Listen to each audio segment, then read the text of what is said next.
There is always a local hunter that seems to always get it done year after year. They tend to use up the majority of their PTO during the month of November. They usually spend more time sitting in a tree than they do at home during the rut. During this time, their Little Debbie, Red Bull, and jerky consumption quadruples for the year. When success hits, you'll find their picture on Facebook stating "Sweet November." Welcome to our podcast series called Local Legends. In today's episode, we're going to hear how a local legend repeatedly finds success and the story of their harvest. Now here's your host, Taylor Smith, Kyle Knight, and Gunnar Womack. What's up, everybody? Today we're going to continue our local legends line of our podcast, and today we get to talk to Carson Heskett. If you haven't heard, Carson shot a pretty big whitetail with his bow this year. You're going to get to hear the whole story of that, some of the tactics he used, maybe some heartbreak at the beginning. It's really he says it's a short story, but it's kind of a cool story. The dynamics of how, this whole thing happened and how friendship, kind of push this thing across the finish line. But we're going to talk about that, and we're going to get into maybe some of the hate he received. That's kind of a hot button topic for a lot of different hunters, is you get a lot of negativity from anti-hunters and even from other hunters. Jealousy is a big deal in today's outdoors, and it's not something that looks good. So we're gonna dive into that. You're gonna get me and Taylor's reaction to some of the stuff that people have said or commented towards him, and you're gonna see some similarities between what people commented and said to me, which is kind of cool because we had a shared experience in a way from killing a big deer like that, harvesting an animal of that caliber, and then getting immediate reaction from different people in the outdoor space because of it. But really cool podcast. We enjoyed talking to Carson. Really cool dude, and he's gonna be next up, hopefully in the in the hunting world. We're rooting for him, and so hopefully this is gonna be a friendship for years to come. So very cool podcast. Hope you all enjoy it. And without further ado, Carson Heskett. All right. Well, hey, Carson, thanks for joining us today. I think if people haven't seen your picture, they probably understand why you're on this podcast, but we'll get to that here in a little bit. But why don't you go ahead and start and kind of introduce yourself and tell us how you got started in the outdoors. Yeah, I'm Carson Heskett, and I'm from Crescent. My dad's been hunting his whole life and kind of got into it from there. I started hunting when I was about 7. I think I killed my first deer when I was about 7 or 8 years old. Killed a little button buck. Yeah. That's really about it. Yeah. So was your first deer, was it a rifle or crossbow? Yeah, it was a rifle, a little single shot 223. Yeah. That's what I shot mine with, the single shot 308. No, 25-06. Sorry. I was like, that's a lie. But yeah, I shot a button buck too for my first one. So I shot a 7-point. Yeah.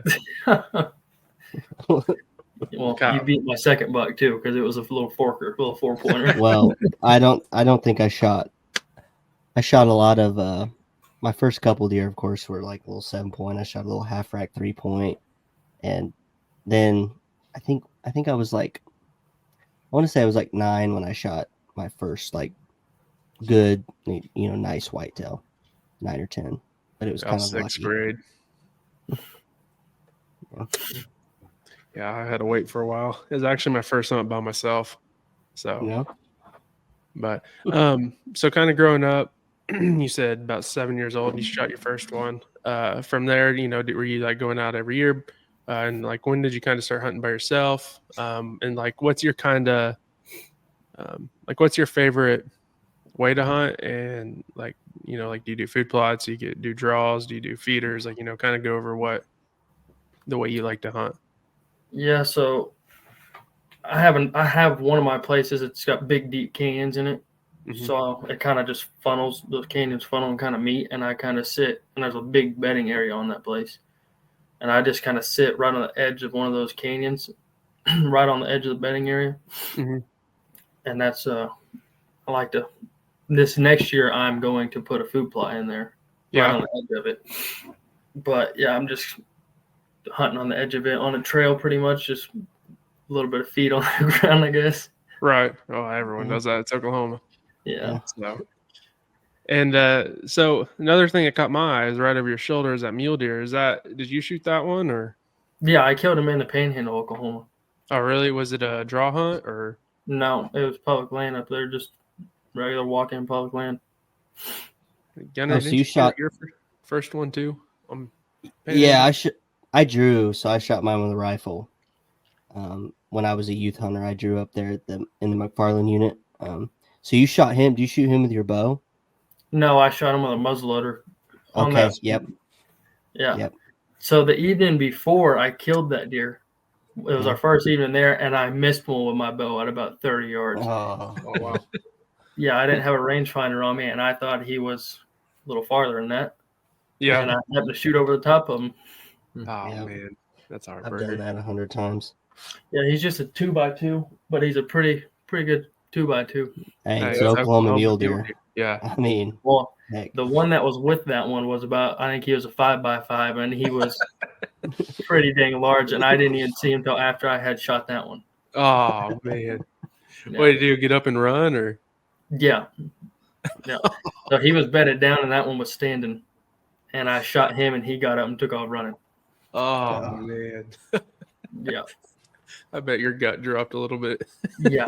So the first morning we were there, I saw that mule deer and that 5x5 together, and it was bow season. It was like Friday morning, and muzzleloader season didn't start till Saturday, and I was sitting on this big hill just glassing, and I stand up and kind of walk around the side of the hill, and they're both sitting there feeding at 100 yards, and I'm just sitting there with my bow in my hand on top of this hill, and they're in this bowl below me, and I'm like, well, really can't do anything about that. I mean, Wow.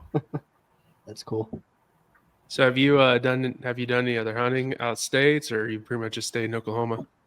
No, I've stayed in Oklahoma. Talked about going to Colorado a couple of times elk hunting, but they're closing that down this year, I guess. That's what I heard. Yeah, they're no more over the counter archery, but I think you can still get over the counter rifle packs. If I think they're gonna change that too. I really? It's not. I don't think it's gonna happen this next year, but I think this coming year might be the last year because they're really. I mean, they're hammering down on it. So. Yeah, I mean, I kind. Oh, go ahead.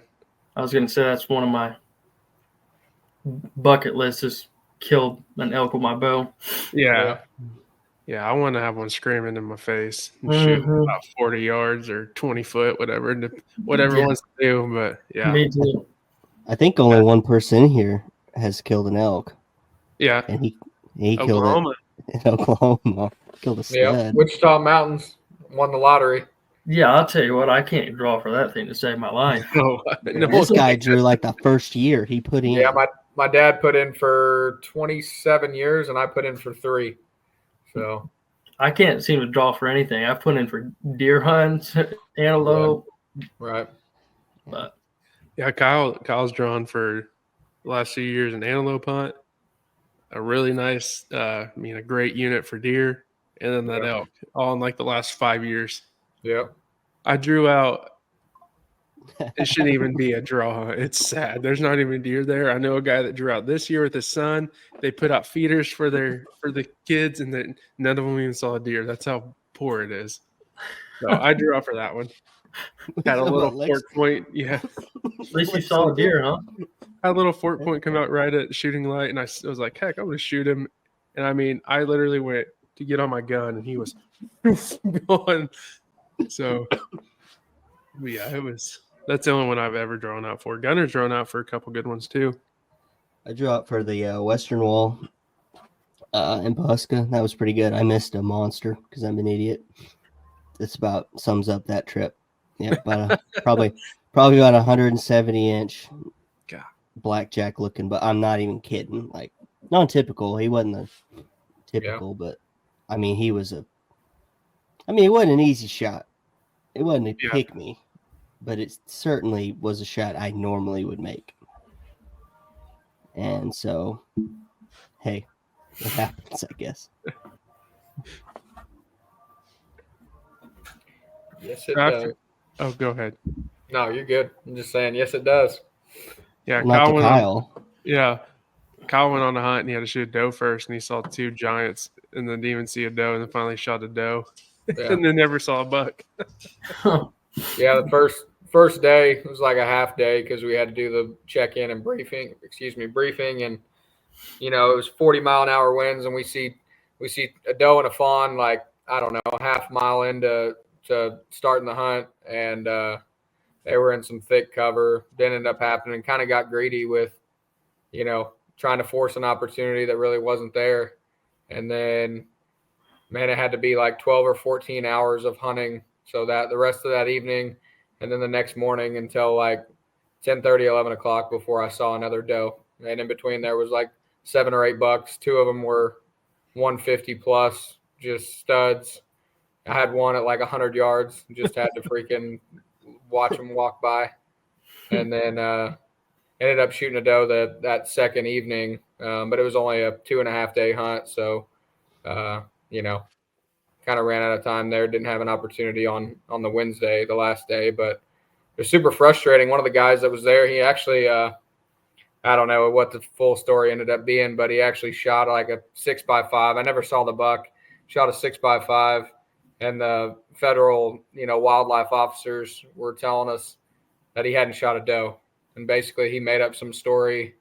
Sounds fabricated to me, but that he shot a doe that was standing right by it, and he saw the doe drop, and then he shot the buck right after, which that doesn't even check out because they told us that when you put a doe down, you had to take a picture, send one officer the picture of the doe, and basically give him your name. You had to be in the picture with the doe, or the antlerless deer, right? And then they basically gave you the green light for your buck tag. But he apparently, I don't know, maybe he went to Crescent High School or something and didn't get a proper education. But I don't know. But maybe Pawnee is probably more believable. But Yeah, it is. yeah, we never got the full story or closure on that or what happened. But it was kind of frustrating because it's just like, man, this guy can't even. I'm sure it was a heck of a deer for him to pull the trigger like that, but it's kind of crappy. The guys that always get punished are the ones that are following the rules. And I don't want to be crummy to anybody, but it's one of those deals where it's like, I hope they did something and kind of made an example of them. Maybe let them keep the deer, but ban them from ever drawing that hunt again or something like that. Some kind of penalty, right? Because it's like the rest of us are doing what we need to do and then getting punished for it. So, Right. Yeah. Yeah, that's what's kind of crazy about some of them draw hunts. Like that one, shoot a doe and then a buck. Mine was like first come, first serve. Yeah. And that's how that hunt used to be. Was I drew that same hunt like, I don't know, 14, 15 years ago, and it was just an any deer tag. So kind of the doe or the antlerless kill prior to the buck kill was kind of frustrating. And I think across the board they were they were getting a lot of feedback from hunters that not a lot of people were seeing does or antlerless deer, and it just was kind of weird. But I don't know. My thing was I just think it was kind of that point in the rut to where the does had been ran so hard and they were all kind of sporadic, and they had a few food plots and stuff like that. It was 4,000 acres. There was only it was me and my dad both drew together as a party, and then there was probably 5 other hunters, so 7 of us total. There were supposed to be 10, but some guys didn't show up, or one guy didn't show up, and then 2 guys hunted like 2 hours on the Monday after we did the briefing and all that and got turned loose. And then they called the officers and were like, yeah, this hunt's too physically demanding and too hard, so we're going home. Wow. It's just like, man, you guys – and it says even too, like whenever you put in for it, like this is a physically demanding hunt. Like it's a walk in, blah, blah, blah. And it's not, they don't really necessarily cater to you. So it's not like a youth hunt where they're, you know, trying to help you and stuff like that. In a lot of those areas, I know like Keystone does that or used to do that, Keystone WMA and spots. And, but yeah, so kind of crazy. Yeah. Yeah, it's wild. But so Carson, another deer I see is over your other shoulder, and then there's one behind you. You know, kind of tell us stories about those two. And I see that, is that a drop on the middle one? Yeah, he's got like a 3-inch drop tine or so. Wow. I killed this. What's I'm on? I killed this deer in 2021, I want to say, or 22. I'm not for sure. I actually live in a neighborhood, and I killed him right behind my neighborhood, right on the river. Oh, wow. And he scored 150 and 4/8 or something like that. His G2s are like 4 or 5 inches long, but his G3s are like 13 inches long. Wow. Wow. And this deer that's right behind me, killed that deer whenever I was 12 years old. Killed him by myself with a crossbow. I think that was my first time I ever hunted by myself. Wow. And we had 3 good deer at our place. And it was like October 2nd or something like that. My brother was old enough to drive, so he drove us out there, and he sit at a different stand, and I sit in the ground blind on the food plot. And all 3 of those shooters came out together October 2nd or something. Yeah. Yeah, I almost had a heart attack. I bet you're shaking pretty hard. Yeah. So I was using a crossbow because I was 12 years old. Yeah. And I had never even shot it that far. I shot him at 55 yards. I'd never even shot it that far. And I was like, I'm not going to watch him walk off. So, Yeah. But the deer in the middle there, he scored 172. I had him scored a year or 2 ago. He has 18 points, 18 scoreable points. Wow. Wow. And then one over your other shoulder, you said when one was it 150? Yeah, like 150 and 4/8 or something. Is that an 8-point? No, he's a 10-pointer. Okay. So does he kind of crab claw and get small, or not? I mean, shorter and kind of blends in with his G3 maybe? Yeah. From this angle, yeah, I kind of see it now. Wow. Yeah, his G2 on his left side is probably about 5 inches long, and then the other side is probably about 7 inches long. Wow. Yeah, I hunted that deer for 2 years. Yeah. And he really didn't get any bigger that next year. Wow. And I didn't really know if I wanted to kill him the year before. I was just trying to see him, just to see what he looked like. Right. And every time that I wasn't there, he was there pretty much. So yeah, feel that. Yeah, I killed that deer second weekend of bow season. So second week in October. Oh, wow. Yeah, I think that was the first sit. I actually sit in there. I killed that deer at 5:30 in the evening. The second week in October, so it was still very hot outside. Mm-hmm. Yeah, I was pretty surprised to watch him come in there at 5:30. Right. Wow. Yeah, that's a pretty deer. Yeah, he's. I mean, I'm not asking for spots, but are all these coming off like one specific spot or? No. So my dad has a place, and that's where I killed that one when I was 12. That 18-pointer, and then that deer, I just killed him right behind my neighborhood. Oh yeah, you said that. I'm sorry. Yeah, you're right. Wow. And how old were you when you shot the one over your other shoulder? The 10-pointer? Yeah. I think I was 22, so 21. So a couple of years ago. Yeah. So up till what you shot this year, was that your biggest one to date, or the middle one? The one that scored 172 was, yeah. Yeah. When I was 12. Wow. Yeah. That's crazy. There's some people that don't even get to see 170-inch deer in their whole life. Yeah. We had pictures of.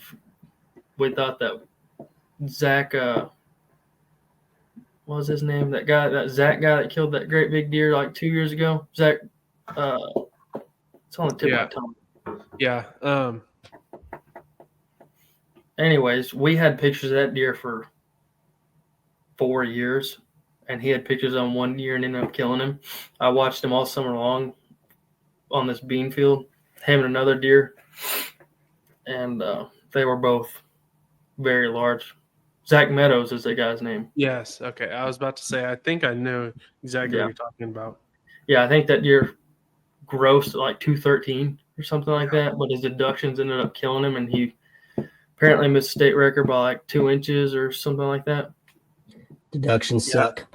Yeah. Yeah, deductions will get you. I don't do any of that stuff. I just do the gross, and that's if he grows it, he gets it.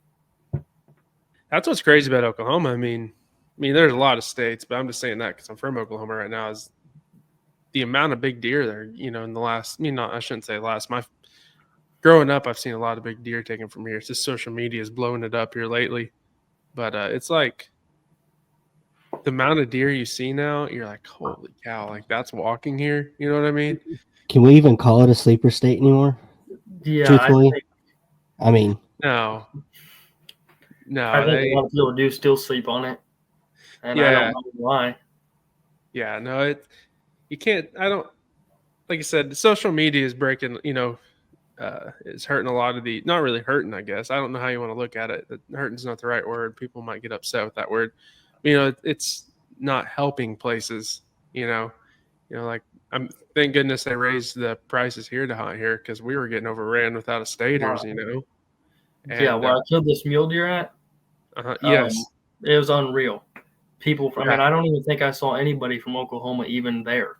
And you mean 1 year there was, couldn't even tell you how many people. Everywhere you looked, there were people. They said, let me pull up the exact acreage on this place.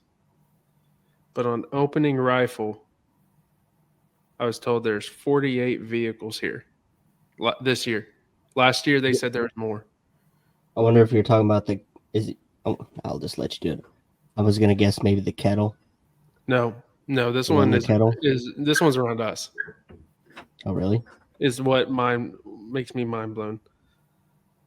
So it is this little area you can hunt, and this has some of the stuff you can't hunt. It's 3,000 acres, and there was 48 vehicles there opening rifle this year. Crazy. Yeah. They said there was more last year. So it's great. And there's some places north of me that are just like that too. But they said last year, before the changes in price, they said out of I want to say it was 50-ish to 60 vehicles in that place, there was 10 of them that were Oklahoma tags. I was like, golly, that's sad. But I'm sure every state. We hear from Tanner Russ talking about, why archery went the way it is because you go up there and he said there's nothing but out of staters. So every state's going through it, but and people from Pennsylvania take over everywhere. Let me just tell you that. Pennsylvania, Wisconsin, Pennsylvania. I see them I was about to say, all up in there, up in Colorado. Even when you go down south, like Broken Bow area, it's all Texans. Yeah, there's not people from Oklahoma fishing Broken Bow. It's Texans, all of them. I don't blame them. You heard what state you said they're from, So I don't blame you coming over here. So, but no, if you guys haven't seen, we'll kind of break into this now. Carson shot an absolute giant this year, and I'm sure we'll get into it some more. But I know when Gunnar harvested his, the comments and all that were kind of crazy, and some backlash, and then this not even. And even the good, like the good positive side, it was all kind of crazy to experience. Let's take a break from this podcast and talk about some awesome products. Hey folks, let me tell you about GritKnives. They're not just your average knife company. They're all about high quality, affordable, and unique products that'll make your outdoor adventures legendary. From limited edition pocket knives to rugged fixed blades and precision scalpels, they've got it all. Plus, their logo wear will have you repping the brand wherever you go. So whether you're out in the field or tackling everyday tasks, trust GritKnives to be your go-to for top-notch gear that won't break the bank. Are you looking for some of the best sounding turkey calls on the market? Then look no farther than JAG Calls. Since 2022, Team OD has been using their calls and have had great success doing so. Two of my personal favorite calls are the Mother Clucker and the America. And if it has a name like that, it must be good.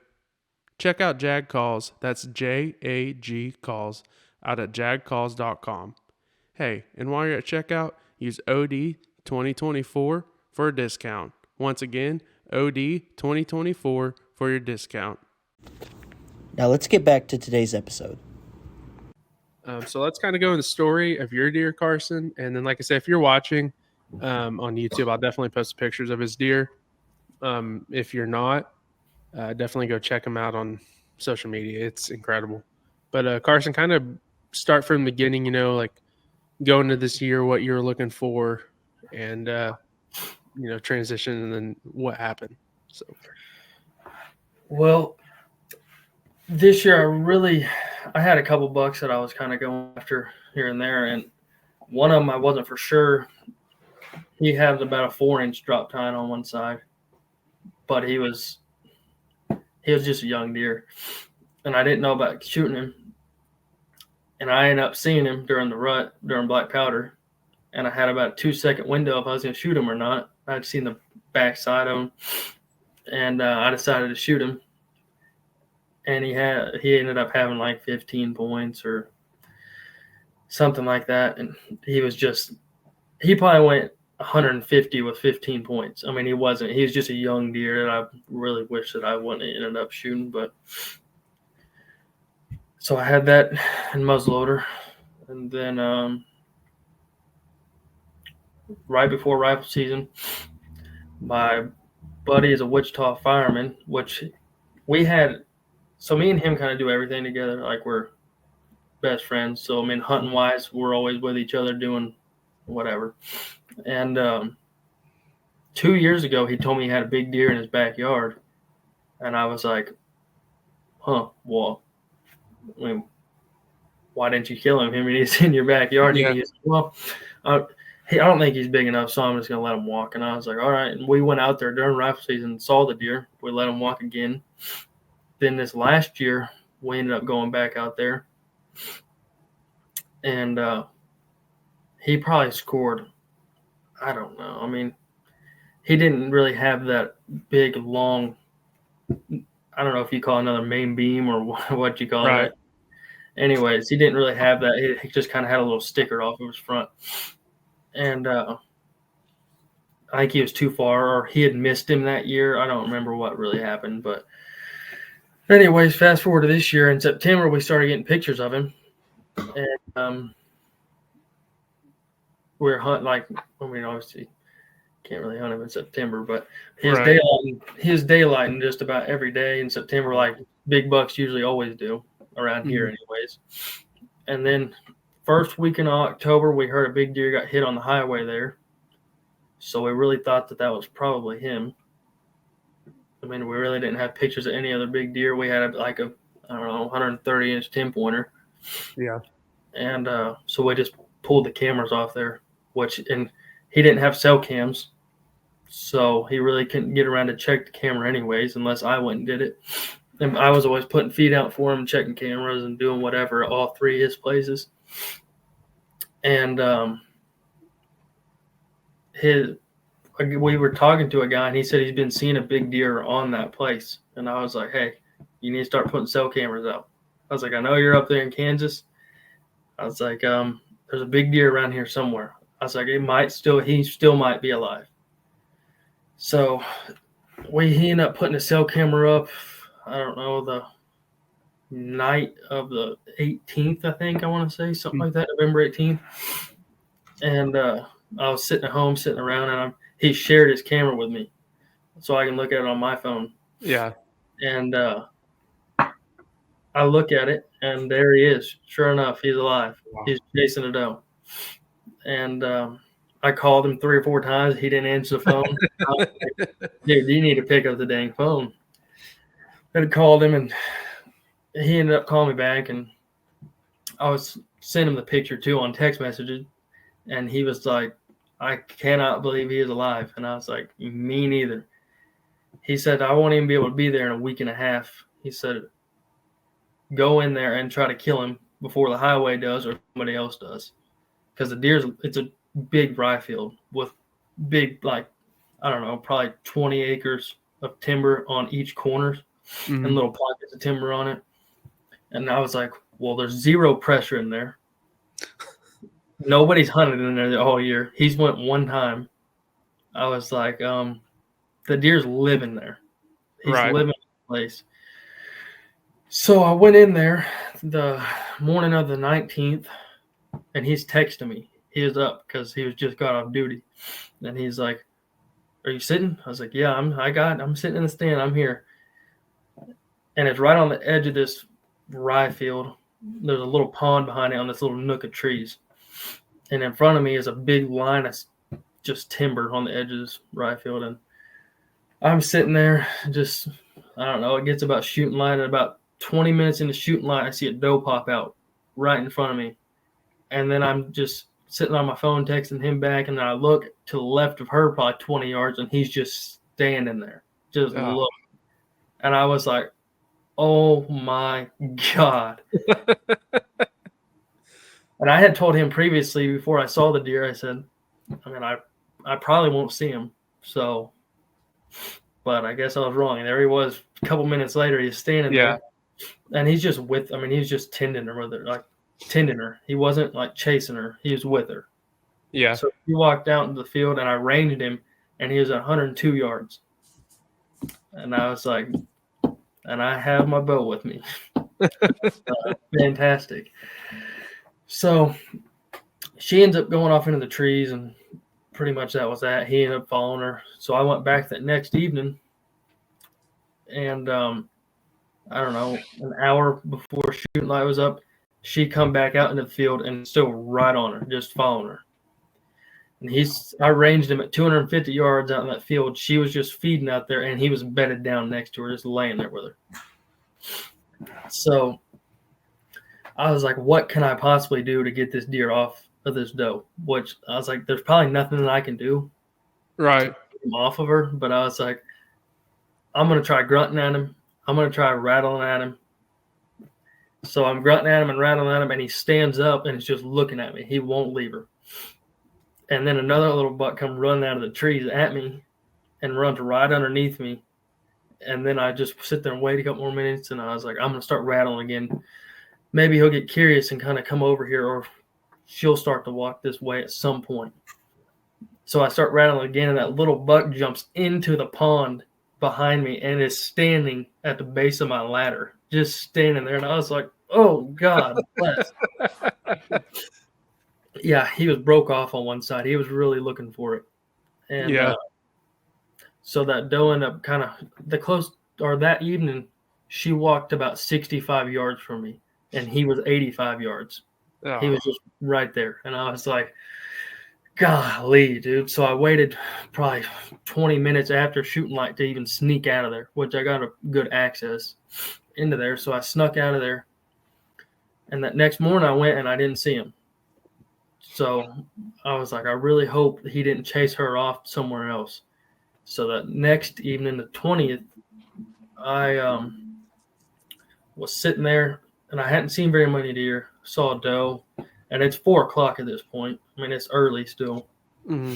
And there's 2 does come running out of the timber to the north of me, and there he is right behind them. I mean, I couldn't even believe my eyes. They're running straight at me, and he's got his head to the ground chasing her. And I was like, grab my bow as fast as I could. And she stopped at about 80 yards, and he stopped with her, and she turned around and ran back into the trees, and he chased her back into the trees. And I was like, you have got to be kidding me. So then I had about 10 does come out just right to the right of where I was feeding, just right on the edge of the timber. And I was like, he's going to end up popping out right there. She's going to come out with these does, and he's just going to be following them all. That did not happen.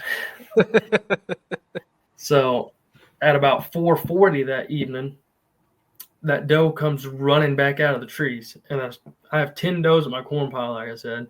And she stops in the same exact spot at 80 yards. And he stops right there with her again. I was like, you have got to be kidding me. Just come a little closer. Yeah.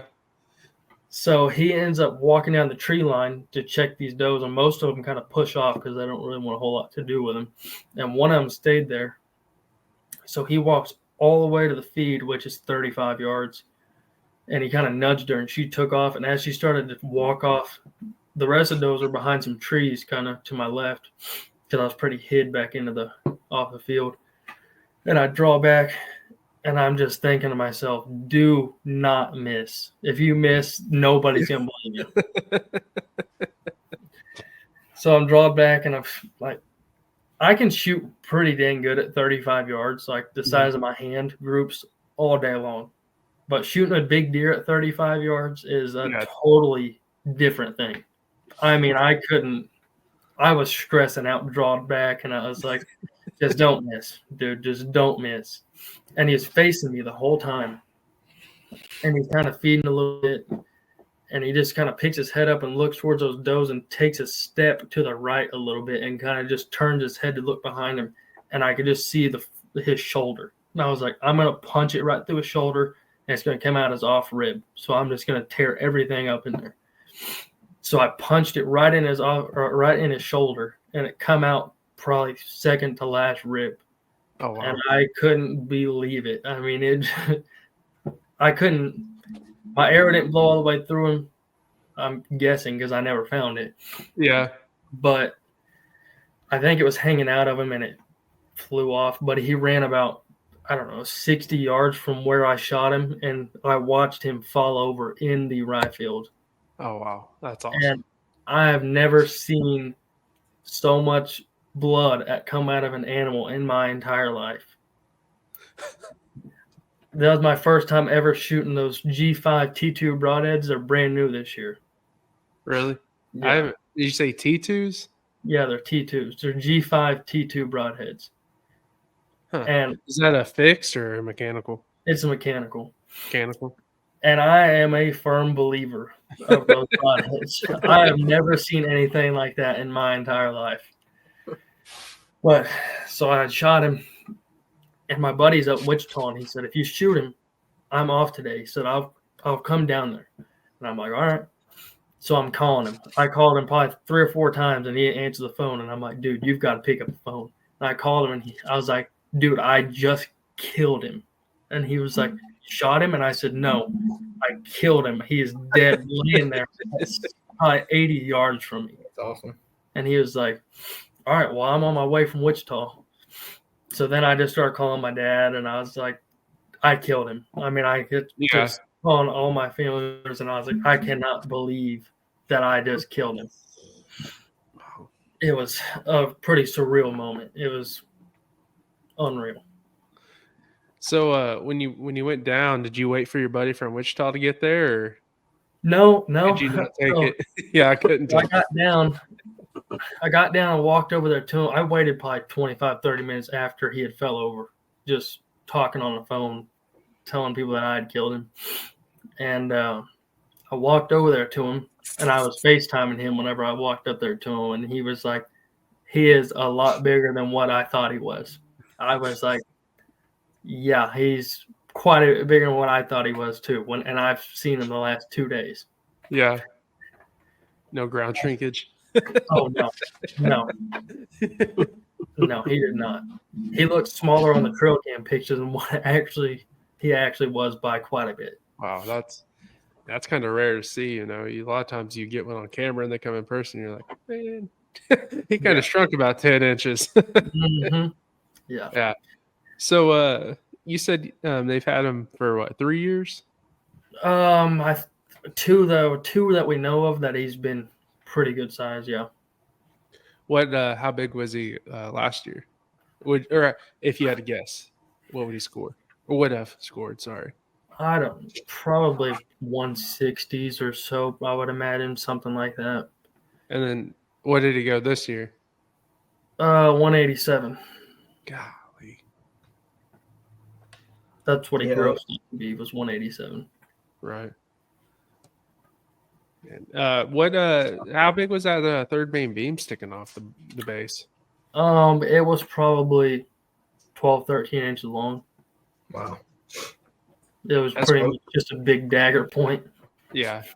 I'm sure the first thing people said when you posted it was, cool high fence deer. I can't tell you how many people I've had people private messaging me, just talking Dogging you? trash. Yeah, dogging on me. And I'm like, dude, you don't even know me and you don't know the story of the animal.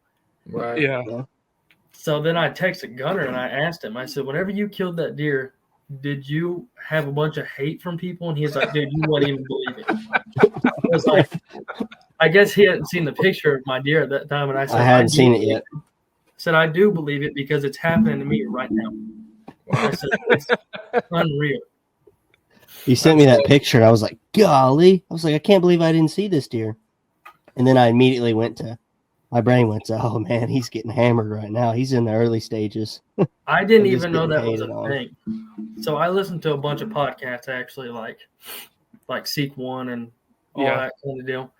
And not too long ago, I was coming back from Colorado working, and I was listening to it on the way home, and he was just talking about how people dog on him for killing those deer. And I was like, I was like, this guy's kind of being a wuss about this thing. And then I killed that deer, and I was like, dude, I feel it. I mean, I thought about even deleting my Facebook. It was getting too that bad. I was like, this is unreal. Like, I got told. What were some of the like what were some of the worst ones you were told or people said to you? I don't know if I should probably say it on here. Not PC. Yeah. Like, were you getting threats? Yes, I'm not kidding you. Really? Yes. People just telling me to go off myself. Yeah. I was like, who are you people? I don't know you guys. Were they go ahead. I gotta come clean for a minute. I travel quite a bit for work, so I get bored and build all these burner accounts and just talk trash to you guys. Man. That is crazy though. That's jacked up. So were these were there profile pictures were they other hunters or were these like PETA and I couldn't tell you. I didn't even click on their profile. I didn't pay them any attention. I just deleted messages. It was just ridiculous. I mean, I had a guy comment on it yesterday asking how much I paid for that deer, and all I commented on it was, it's wild. And he said, really? I wouldn't even believe it, even if you told me it was wild, but congratulations. I was like, geez, at least dude, you said congrats. Yeah. Yeah, I did. But at least he didn't tell you screw yourself. I got told one of the wildest things I got told was a guy from Arkansas, a kid from Arkansas. I actually stalked this guy because I was like, I'm going to find this guy. Yeah, we stalked a lot of people. This guy told me, he said, I wish I could hold you up by your hair and show my God complex like you just did. And I'm like, dude, what are you talking about? I've had people messaging me asking if I'd lease some land. I had some guy from Minnesota texting me on Facebook. He was like, was it on public land? Or I was like, no, it wasn't on public land. It's on private land. You should have told him yes and then dropped a pin to like the worst public land in Oklahoma. Lexington. Send him to Lexington or Cottonwood or something. Yeah, Cottonwood I was like, Creek. no, I don't have any land for you to lease. I'm not leasing you any land. Yeah, when Gunner shot his, a lot of people also were trying to trade hunts. They're like, well, we'll let you come up here and kill a bear if you let us hunt your place. I was like, man, that's a great deal. Yeah, I might have taken that, Gunner. I don't know what you were doing. Well, one guy wanted me to kill alligators in Louisiana, something like that. He's like, I'll come if I can shoot two deer. You can come shoot all the alligators you want. And I'm thinking, It's like I wouldn't even know really where to send him where I would want 2 deer kills. Because I would just start feeding in my backyard if I was you, and just put them in my backyard. Let me tell you, ever since I killed, you can ask Taylor. Ever since I killed my deer, it's like our area. It was already flooded, but my lord, yeah, it's like it's even double now. It's hard to get deer to age in our area now. It really is. Don't get me on my soapbox on that one. Really, it's really tough to get deer to age. That's what my buddy's dad was saying. He was like, "Don't tell anybody where you killed him because I don't want anybody around here asking me for permission or anything like that." And I was like, "Okay." I was like, "I don't want anybody around here doing that either." To be honest with you. Yeah. What's crazy though is social media. People literally tracked us down to the point like Gunner shot the deer, and people know that we hunted close by. So people tracked down where Gunner hunted, and then were sending me screenshots of pins, and were like, "Just go ahead and tell me where you hunt," of like places they thought I was hunting.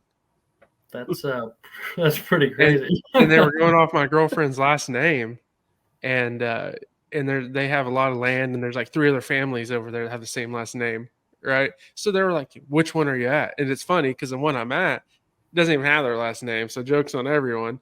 But I was like, dude, this is creepy that you have spent this much time to find out through all these apps and stuff where the deer was harvested. And then we're dropping pins on like tree lines. What tree line are you sitting in? You know what I mean? I'm like, dude, first of all, I ain't going to tell you. Second of all, like, that's creepy. Yeah, I don't know why people would do anything like that. That is kind of unreal. And then another one was funny is this guy made the whole story up about how the Gunner's deer escaped in Kansas in a high fence and made it where Gunner shot him in a day. So when Gunner texted me and asked me to be on the podcast and told me the podcast name, I was hunting with my girlfriend that evening, and I just started listening to him. And I actually heard that on the podcast when you were talking about that deer. Yeah, it was wild. I mean, like I said, the threats. PETA people were messaging us left and right. I was getting thrown in it, and which the only part I have is I'm Gunner's friend, and I took his pictures of the deer, and I do this with him. But I was getting comments and I was like, bro, what did I even do? Yeah. So yeah, it was. I can't. That's crazy, man. That's what I was wondering if there were other hunters, because a lot of the hate started with hunters, which we got a lot of positive stuff. Gunner got. I mean, heck, where from that day to where we are now is because of that deer, and I've said that in multiple podcasts. And we've met a lot of friends of that deer, but the hate from it was like, it's pretty incredible. Like, so I feel where you came from on that situation. Yeah, not too long ago, a couple of days ago, there was a guy that commented on that post. I don't remember what he said, just talking trash. And I was pretty worked up about all the stuff. And I was just like, I'm going to text him something back, and I'm not going to be very nice. And I was like, sitting there, and I was like, had it typed out, and I was like, you know what? I'm not going to say anything like that. He said the photo was edited or something. And some guy was like, how's it edited? And I was like, I don't know. I was thinking the same thing. I was like, I guess some people just can't be happy for other people and say congratulations and go about their day. And I was like, I hope you have a good day. And then he just cussed me every which way. I was like, okay, dude. Yeah, that's wild, man. That's what, we've talked about this before too, which now he illegally shot the deer, CJ Alexander, but you hear about all these big deer being shot, and I was going to use him for an example, but then I realized he's getting capped. So, but it's like you shoot a big deer now, it's like the hate that you got to go through, or automatically someone's gonna knock on your door and be like, you poached this, we're going to have to take it until proven guilty. And I'll be like, so I haven't heard anything myself, but I've seen group text messages and people telling me that they've heard that I've shot it out of my pickup, or I've shot it off somewhere I didn't have permission, or as a high fence deer. And I was like, where do you guys come up with this stuff? I mean, yeah, that's kind of unreal to me, where people just happen to come up with that stuff. Right. So when you shot it, have you had a game warden or anything contact you? Did you have to show them where you shot it or anything? No, I did not. Did you guys? Well, that night a game warden came over and scored it, and we told him the story. So it was pretty much, or the next night, I guess. But that night he reached out to you. So it's pretty much already, a done deal at that point. But, So I'm pretty good friends with the big game wildlife biologist, because he lives here in Crescent, and I know him pretty well. Yeah. He was on one of our podcasts. I was just like texting him, and I sent him pictures, and I was like, hey, if you want to come over here and come score him, and you can't. And he showed up within like 30 seconds. It was like he was already in the driveway. I was like, and I was telling him, I was like, it's just got to be bigger than 172. It's got to be bigger than the deer that I killed when I was 12. Yeah. And he was like, he's going to be bigger than that. I promise you. Yeah, he's a unit. That's what, man. I killed my deer on Bob Moore's ranch. Did you know that? Yeah. I didn't even know that. Interesting. Yeah, there were a lot of crazy stories that came out of that situation. So I'm sure stuff like yours, with your deer is going to happen too. And then another one that was crazy was we had Ethan Kyle on, and I asked him some of the same questions that I asked you. And it's like, that dude kills a 200 something inch deer and like got half of the hate, and people were still like, oh, that's high fence, blah, blah, blah. And it's like, why is someone killing a 200 some inch deer or 180 inch deer, which are still two megas? But like, where's that size of like, all right, we got to be mean here, but we got to be nice here? It's like, what is that? It blows my mind. I mean, like I said, I'm not like, I couldn't even fathom 187 inches. Like, I have one deer, which is behind me. You probably can't see it. That might be 180, might be 190. I don't know. I've never got it scored. I did, but that guy got in trouble for adding inches to deer. So I'm not even going to say what he scored because he might be way off. Deer, What? He's 190 inch deer, Taylor. He's at least 180, and that's being respectful to him. So, but it's like, that's what I'm even surprised that yours went 187, because I feel like he's like this wide. Yeah. What was his inside spread? Do you remember? I'm not 1,000% sure, but I know his main beams are like 27.5 inches long. Yeah, dogs. Damn. Yeah, I would like to have him rescored at some point, but Right. I guess I'll probably have him rescored whenever I take him to that hunting show. Yeah, the backwoods show. They asked me to take him there and have him put up and whatnot. So yeah, he needs to. I mean, I don't care if that deer is 170 or if that deer is 200 inches. Anything over 170 is. Anything over 160 is people aren't going to see their whole life. I mean, some people don't go their whole life seeing it. The fact that you have 172 and 180 as we speak right now at 24, that's crazy, man. Congrats. thanks. Kudos to you. Absolutely. So that's like, everyone talks a gunner like that. I'm like, this is like the most unlucky or the most luckiest situation. Like, the dude's already killed a couple deer that most people don't see their whole life, and he kills the Womack buck. And it's like, it's just crazy just to be this young. And then Kyle shoots a giant this year that, Kyle scored at what, 158?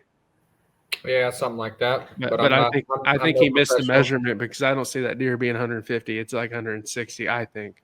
But it's just like, holy cow! Like, it's crazy seeing all these young people that I know just absolutely murking giants. It's awesome. Yeah, I know a kid that shoots pretty good ones every year. Yeah, but his biggest isn't. It's like 182 or 184, but I mean, still, that is still a very large deer. The thing to think about too, and it's what really drives all of us. The cool thing is, and the people talking trash and all that stuff, like, they don't realize how much we hunt and the amount of bucks specifically, the amount of deer in general, but the amount of bucks specifically that like guys like us pass up, right? Yeah. To hope to get after, a target buck type situation, or, I can speak for at least the three of us, but like, as far as OD goes, like, we always have, a couple deer or maybe one deer. Like, I've been pretty fortunate the last few years to have a few, but in years past, it's maybe I'm lucky if I've got one deer that I'm after, and I just hunt, a small 160 acre piece, and that I primarily focus on. And that's what's special. I mean, and you pass up, 125, 130, 100, maybe even 140 inch deer that are young, and in hopes of them turning into mega giants like what you killed and stuff. And that's what's cool. And it's like, I don't know, these people that are anti-hunters per se, if you want to label them as that, they think we just go out there and shoot the first thing that we see, first thing that comes into bow range, or first deer that steps out whenever you got a rifle in your hand. And it's just, that's not the case for your hunters that are actually, I don't know, I don't want to say good hunters, but the hunters that actually are hunters, and not just guys that go out 2 or 3 times a year and call it a season, right? So, right. Yeah. But I mean, it can happen. I mean, also, you just heard Carson talk about his story. It's like, yeah, some of that happens. Like sometimes you're going to go out and the first couple hunts you go there, Absolutely. you get it done. But then if you look back at the years before, I mean, I'm pretty sure you've hunted your tail off. You know what I mean? Last year I didn't even kill a deer. Yeah. I hunted the deer last year and this year actually.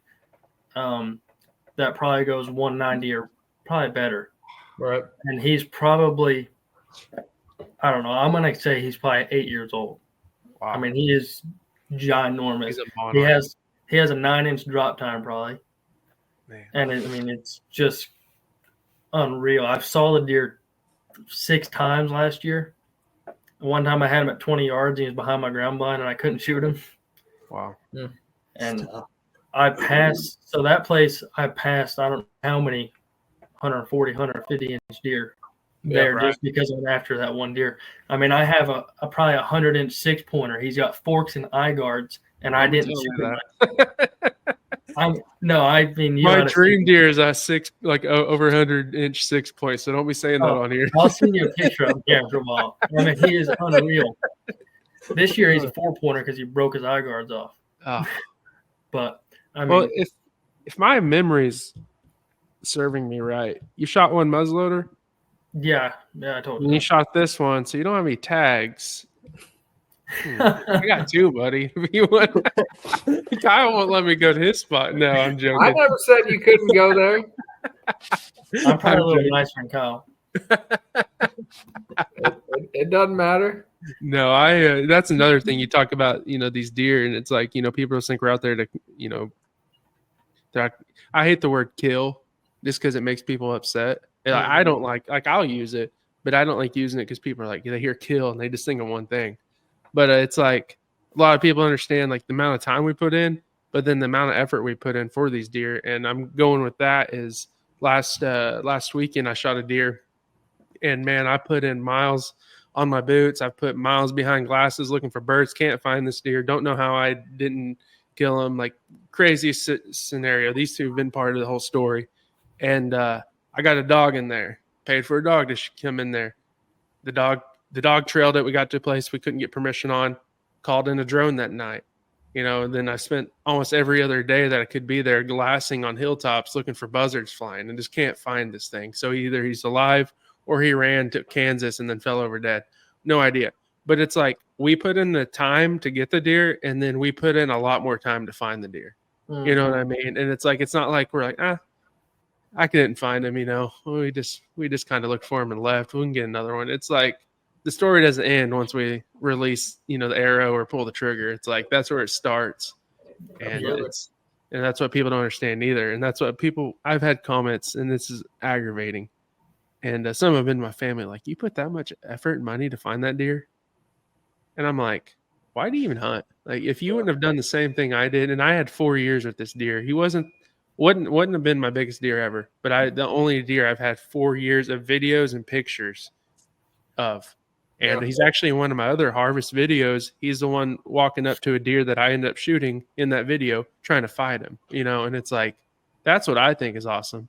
It's not just so that's my soapbox of the evening, is people understand that even after we shoot, we still care. Yeah. So, I mean, if I would have found that deer and had him mounted, I would have more invested in that deer than what a new Matthews lift would be. So for hunters, that's the price. People that don't hunt, that's a lot of money. So I got a question too, talking about bows. What do you shoot? I shoot phase 4.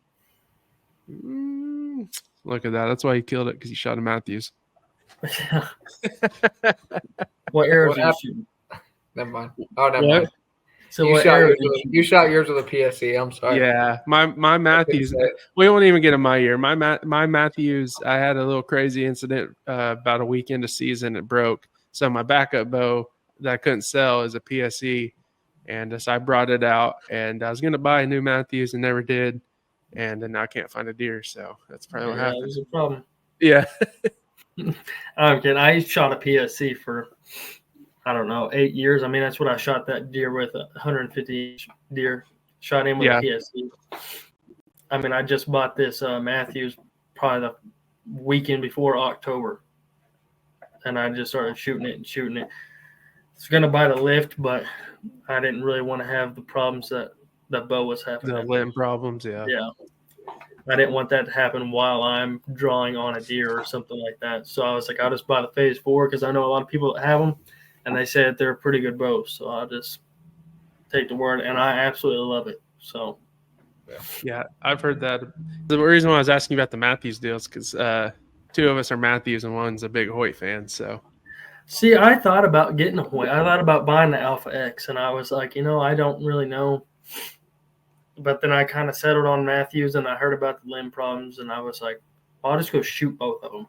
mm-hmm. I never got around to shooting both of them because I was busy, and I was like, knew a guy that had the Phase 4, and I was like, well, I'll just go buy the Phase 4 from him and just be done with it. Yeah. Yeah, well, all I gotta say is you probably lucked out you didn't go shoot because I know a lot of people that this year alone, because of Matthew's issues, that went and shot, never thought they should Hoyt and went and tried it, and they're Hoyt owners now. Yeah. So I haven't. That's why I haven't shot one because I like to give crap to Kyle about his Hoyts. But yeah, he has a dead deer and I don't. So no, mine was more. I don't know, maybe shot placement. I definitely shot a little high, but like I said, I don't know. I've watched this video 1,000 times. I still don't know how this deer hasn't found. Yeah. Actually, the other day, somebody commented on there and said gut shot on my deer picture. And I was like, so I fortunately took a video of the deer hung up of right through the shoulder and come out the last rib. And I was like, just posted it on there. And I was like, well, if he was gut shot, he wouldn't have ran 60 yards and fell over dead. Yeah. He would have ran a lot farther than that and wouldn't have died in about 30 seconds. Right. So, He was running dead if you put that shot on him. When he was running, he was going. What I looked up those broadheads. They pretty much look like, for people that are listening, the G5 T2s, right? Yeah. Oh, hold on. Let me take a little breather. Y'all can go ahead and talk. I got to pause this and get a battery. I don't know why it just died. It's plugged in. I'm looking at these. What'd you call them? G5 T2s? Yeah, they look like a Rage. They came out just this year. And I'll tell you, they are the sharpest broadheads I've ever felt my entire life. Looking at them right now. Yeah, they look like those. They kind of emulate hypodermic a little bit. Yeah.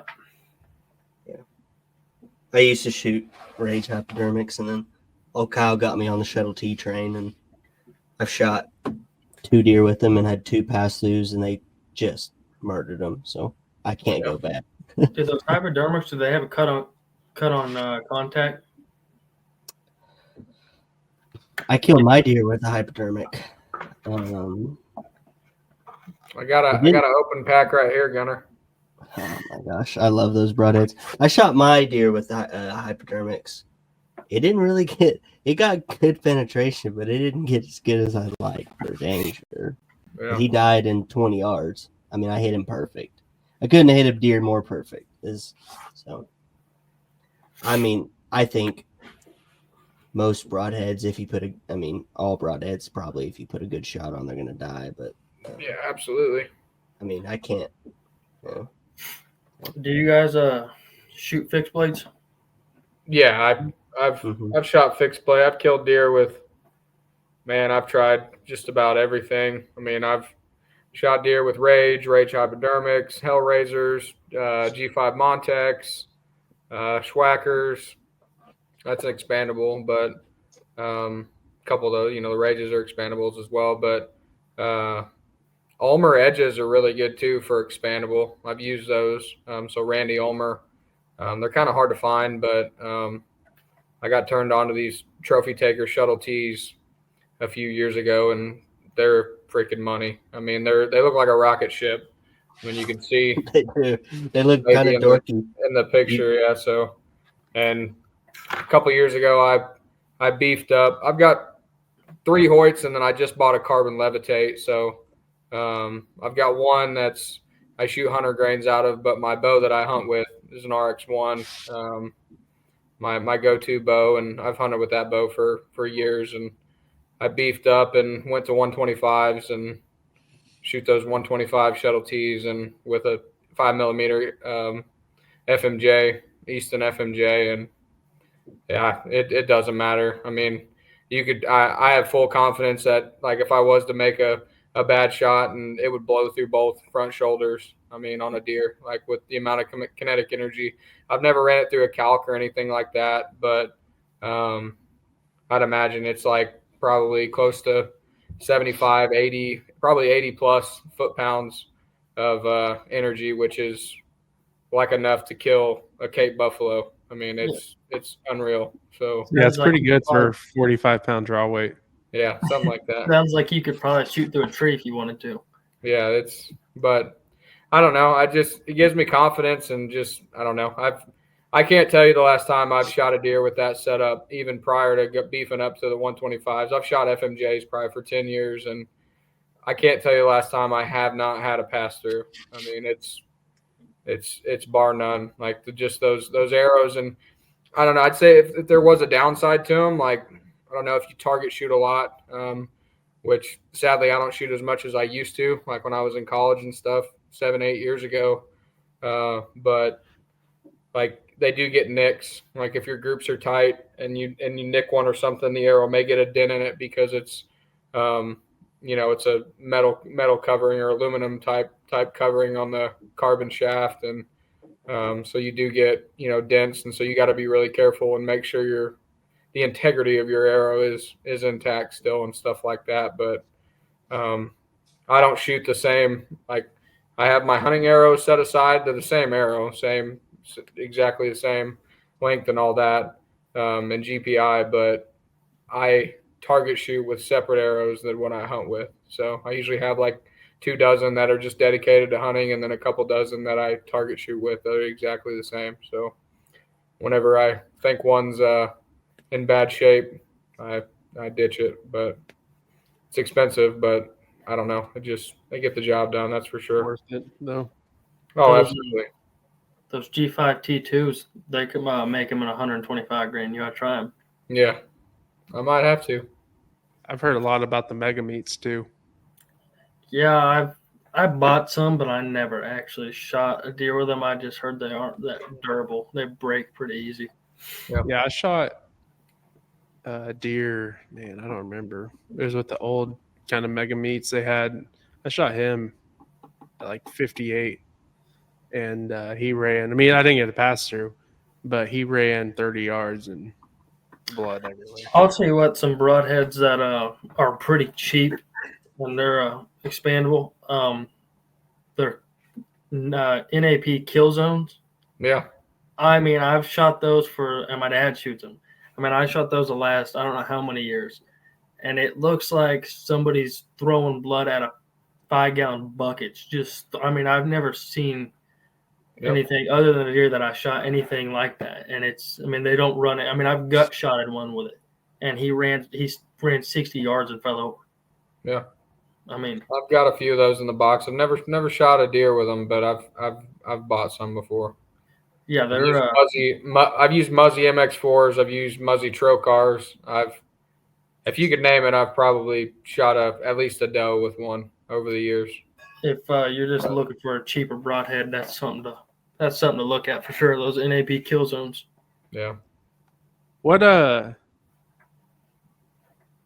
did Bomar come out with? Is it Beast broadheads? Yeah, I've heard a lot of mixed feelings about those. Really, I've seen, of course their reviews aren't going to show bad, but I've definitely seen.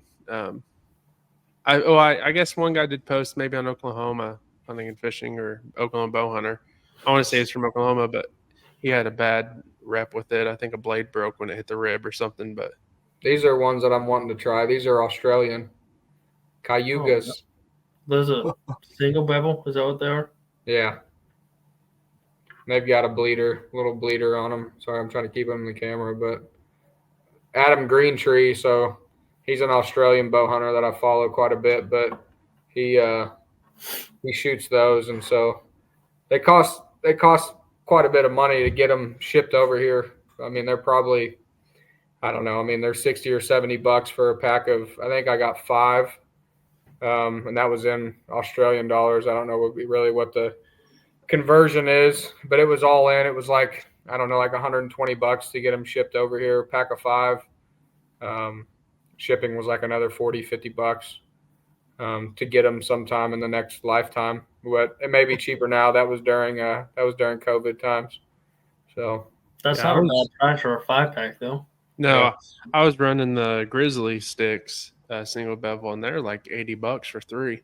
yeah, So I've got buddies that shoot iron wills and different stuff like that too, and they've had good luck. But I don't know. For the money, I love the shuttle tee.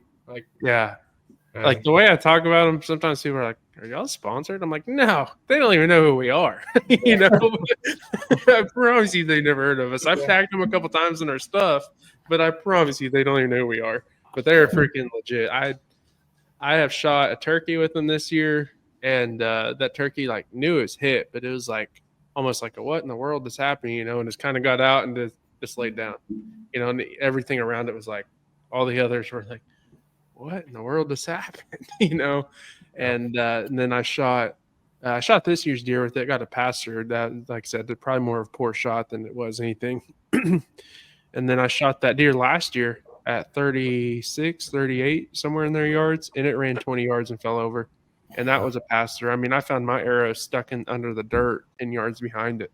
So it was still zipping at 35. But that was with my OG bow, not this backup. So, yeah, but yeah, those shuttle tees, they'll get you too. If you're just messing with them, trying to feel how sharp they are, they'll get your finger. So I have a picture of that. So.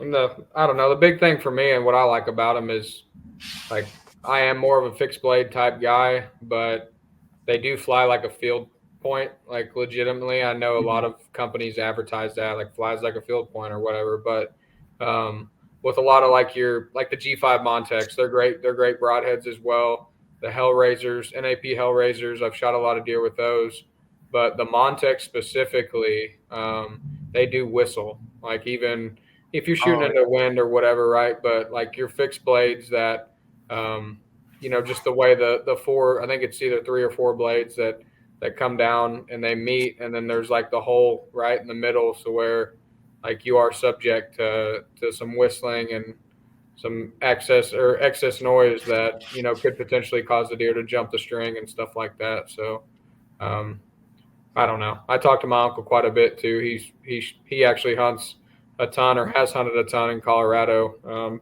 public archery for elk and stuff, and he does his research and stuff like that. But probably not a big deal if you're shooting deer at, you know, inside 30 yards. But Right. For Western hunters and stuff like that, where you're subject to shooting 50, 60 yards at some times, you know, if as long as you're, you know, equipped to do so. But I'm kind of hoping to get a taste of that over the next few days. I'm actually out in North Dakota, gonna do some spot and stalk bow hunting for deer. So looking forward to it. Hopefully, I'm comfortable shooting out to probably, I don't know, 70, 80 if the conditions are good. But obviously, hope to get them a lot closer than that. Is it whitetails or? Yeah, whitetail. Yep. Well, you can target mule deer up there too, where you are. Yeah. And I've got a buddy that's going with me as well. But it's whitetail or muley, but we'll see. Yeah, he's got to work until Wednesday morning, so he's got to work tomorrow night, and then we're gonna head out. We're gonna head actually about 130 miles west of where I'm at right now. But he dropped me some pins tonight here, and I'm gonna try to sneak out in the morning to some closer places for that's just whitetail around here. So we'll see. That'd be cool to get it done first morning. Yeah. So I told him, I was like, man, you're dropping all these pins. It's like I go out there and shoot a monster tomorrow, and we don't even get to go out west. But I'd still go with him. So because he's got a tag or two as well. Gunnar, did you say you ended up killing one on that draw at the McFarland? Or Yeah, I killed a pretty nice deer with my rifle when I was a youth hunter. I have Sure, him mounted. a pretty good mule deer there. Yeah, I did. I mean, for up there, yeah, I killed a pretty. Oh, hold on. Let's see if I can pull him up. Yeah, I killed that one on Beaver River, right Yeah. across from there on that public. Yeah, that stuff's getting hit hard now. It sucks. Well, they did close down that muzzleloader season this year. They closed it down for I don't know how long, so it's bow only in there. I went this last year there, and See like one. oh yeah, I was tiny. I went I this got it. last year there, and I mean there was just a bunch of people, and Yeah. I mean you didn't. I didn't even see a mule deer buck when I went, so they upped the tags this year, and it's bow only in there. So I was just gonna wait a couple years and then try to go in there and maybe try to get on one with my bow.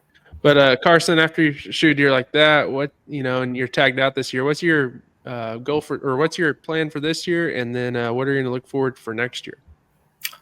Well, my family members hunt a bunch of the places that I hunt on, so probably around February or March, I'll probably just get to cutting trees and planting spring food plots and stuff around there.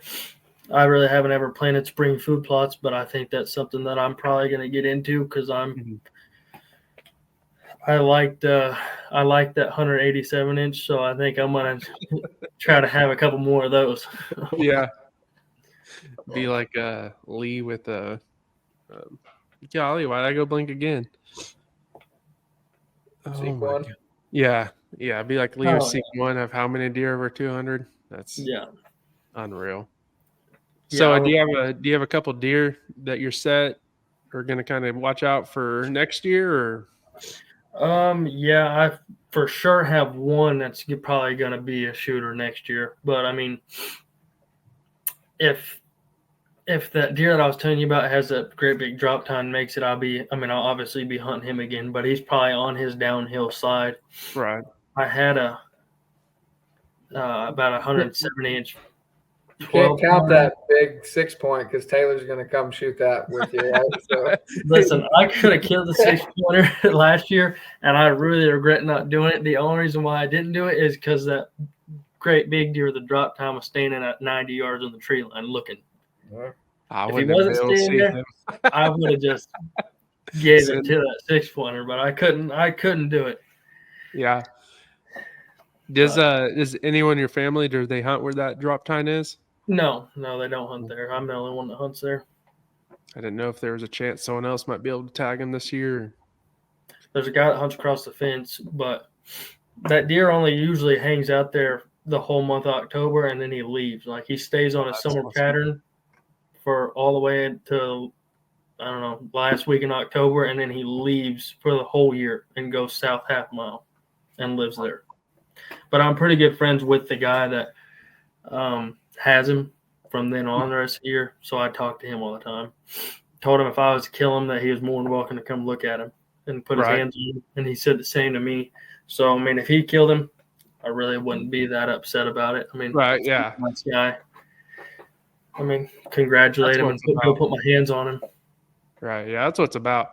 I love that aspect too. I get, especially this year, I've been way more excited when one of these two call me or text me about getting something, and I've just been pumped up. So, especially Kyle, I had the privilege to go help him find his, and which Gunner, I usually go help Gunner, but I'm about an hour from him now.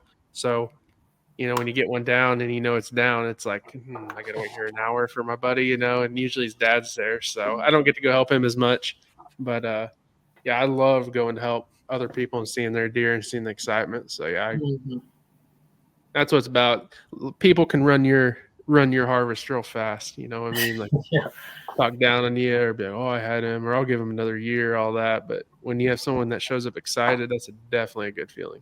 Yeah. So, Carson, thanks for coming on. This episode is great.